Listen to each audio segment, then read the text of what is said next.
তো আজ আমরা একজন আরেকজনকে দায়ী না করে কিভাবে বাংলাদেশকে এগিয়ে নিয়ে যাওয়া যায় সেই বিষয়ে আমরা আলোচনা করব এবং কনস্ট্রাকটিভ কথাবার্তা বলবো।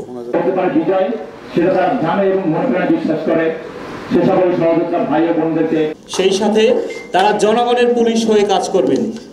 আমরা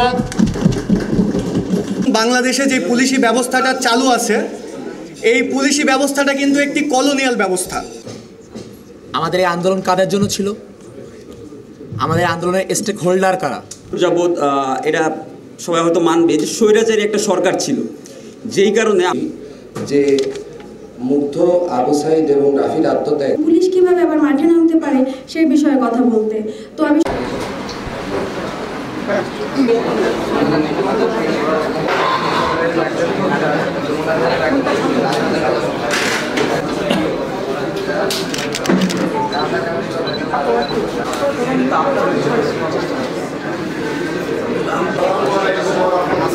ওয়ালাইকুম আসসালাম, ভালো আছেন না?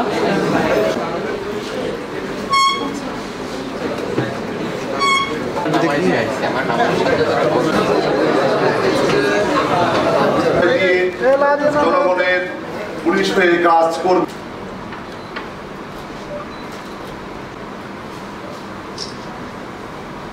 এই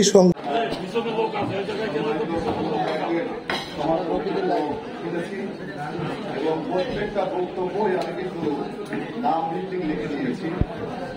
আমার প্রথম যে বিষয়টা পুলিশ, যে বিষয়টা আসলে পুলিশের কিন্তু আজকে প্রত্যেকটা থানায় আমাদের সেনাবাহিনীর সঙ্গে পুলিশ আজ পোশাক করেছে এবং থানার মধ্যে সাধারণ কাজ, জেনারেল ডায়েরি, কেস ডায়েরি লেখা থেকে শুরু করে সব কাজ শুরু হয়ে গেছে।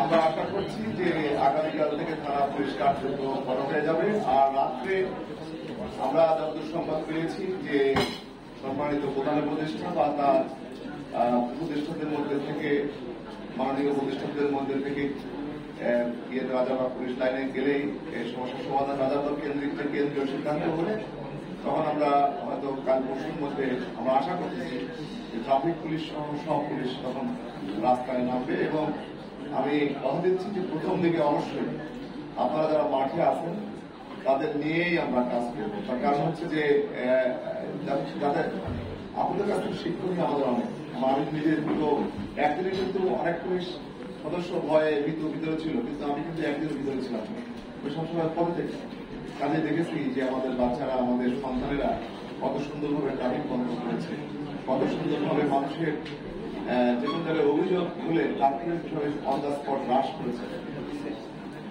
জমি জমা সংক্রান্ত যে বিরোধের কথা বলা হয়েছে সেগুলো আমরা হয়তো এক দুই দিনের মধ্যে আমরা ইন্টারসেপ্ট করবো। এখন একটা সবচেয়ে ভালো কথা যে আজকে যে কথা হলো এটা কতদূর অগ্রগতি হলো, এটা অবশ্যই প্রতি মাসে এই সমন্বয়কদের নিয়ে একটি করে সভা এখানে অনুষ্ঠিত হবে। আর একটা হচ্ছে যে আমি যেটা বলি যে প্রত্যেক থানা ভিত্তিক এবং যদি পারি আমরা 20 জন চালু হবে আর 65 সময় লাগবে প্রথম থানা ভিত্তিক। এই তালিকাটা যদি আপনারা আমাকে দেন তাহলে আমি থানা ভিত্তিকটা 1-2 দিনের মধ্যেই আমরা কমিটি দিয়ে দিই। আচ্ছা, আর পরবর্তীতে 5-7 দিন পরে ওয়ার্ড তাহলে আরো ছোট হল আমরা কমিটি গঠন করে পড়ব, নিরাপত্তা কমিটি। আপনাদের দিক নির্দেশনা অনুযায়ী আপনারা যেহেতু সকল পোস্টের মধ্যে বুথ আমরা সত্যটা পাবো, সেই অনুযায়ী আমার পুলিশ কাজ করবে। আচ্ছা, ভিকটিম সাপোর্ট সেন্টারের যে বিষয়টি বলা হয়েছে এটা কিন্তু আমাদের নারীরা থাকে। আমার এই বিষয়টি মানে আমি খুব কষ্ট পেয়েছি, এটি কিন্তু 24 ঘন্টাই চালু থাকার কথা, তো এটি ব্যত্যয় ঘটেছে। এটি যদি 24 ঘন্টা চালু থাকে এবং কোন রকম অজুহাত যদি না করে সে বিষয়টি আমি নিশ্চিত করবো। আমি এখন জানি ভিকটিম সাপোর্ট সেন্টারের যিনি ইনচার্জ আছে নারী ইন্সপেক্টর, তাকে নির্দেশ দিব যে যাতে করে এটার ব্যত্যয় না ঘটে। আচ্ছা, পুলিশ অতীত যা হয়েছে এই দল ভিত্তিক বা গোষ্ঠী ভিত্তিক পুলিশ এই নতুন পুলিশ লেজুর ভিত্তিক করবে না। দল ভিত্তিক বা গোষ্ঠী ভিত্তিক লেজুর ভিত্তিক করবে না। বিএল কলেজের একটি স্থায়ী যে কি করতে বলছেন ক্যাম্প, সেটি আমরা পুলিশের রেজিস্ট্রেশন করতে 1 মাস লাগবে। 1 মাসের মধ্যে আমরা আগে অস্থায়ী ক্যাম্প করবো, আর স্থায়ী ক্যাম্পে তো পারমিশন লাগে পুলিশের পারমিশন নিয়ে আমরা একটা স্থায়ী ক্যাম্প করবো।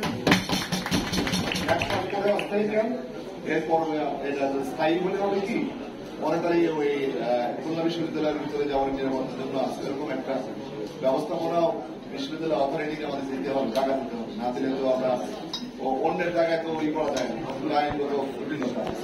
এটা বিশ্ববিদ্যালয় এই খুলনা আমাদের বিশ্ববিদ্যালয়ের অথরিটি জায়গা দিবে, বিশ্ববিদ্যালয়ের অথরিটির সাথে আমাদের কথা হয়েছে এবং কথা হচ্ছে স্যার যে 1 মাস সময় দিলে হবে না, ইতিমধ্যে আমাদের আচ্ছা পুলিশটা চালু হোক, আমি বলতেছি 1 মাস না, পুলিশটা চালু হলেই আমি এটা সর্বোচ্চ স্যার। আচ্ছা না এটা সর্বোচ্চ বলতে পারতেছি না, হচ্ছিল পুলিশ তো এখন ঠিক আছে সংক্ষিপ্ত সময়ের মধ্যেই হবে, সংক্ষিপ্ত সময়ের মধ্যে। আচ্ছা, ছাত্রদের আন্দোলনে চলমান যে কোনো কালো খাবার বিরুদ্ধে আমরা থাকবো।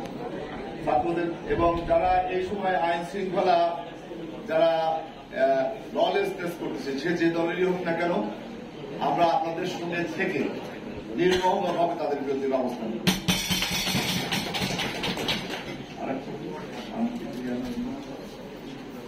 আচ্ছা, শান্তি ফিরিয়ে আনার জন্য যে পুলিশদের মধ্যে সিনিয়র অফিসার সহ অন্য অফিসারদের আমরা যথারীতি এনগেজমেন্ট করব, যাতে করে পুলিশ তার কার্যকরী ভূমিকা রাখতে পারে। আমি আবারও বলি যে এটা আমরা আশা করতেছি খুব শীঘ্রই হয়ে যাবে। আর একটা হচ্ছে পাবলিক বা সরকারি কলেজ বা বিশ্ববিদ্যালয়ের, যেমন স্বায়ত্তশাসিত বিশ্ববিদ্যালয়ের ছাত্রদের গ্রেফতার করতে যেমন পারমিশন লাগে, আমি এখন নির্দেশ দিয়ে দিচ্ছি যে এই বেসরকারি কলেজ বা বিশ্ববিদ্যালয়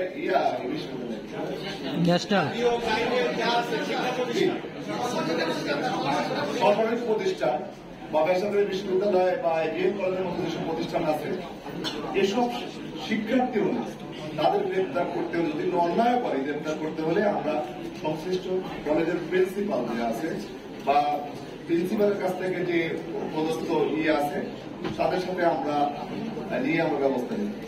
আর একটা বিষয় আপনারা বলছিলেন যে যারা সহিংসতা করেছে পুলিশের পক্ষ থেকে, তাদেরকে আমরা পুলিশের রেজিস্ট্রেশন হোক, তদন্ত করে তাদের বিরুদ্ধে আমরা আইনগত ব্যবস্থা নেব। আচ্ছা, এই জায়গায় আমার কিছু কথা আছে। যখনই আমরা দেখি যে তদন্ত করে আইনত কোনো একটা ব্যবস্থা নিব, এই ব্যবস্থা কোনোদিনই নেওয়া হয় না। আচ্ছা, আপনার আমি একটু শেষ করি, আপনার এখানে 2টা মহিলা কর্মকর্তা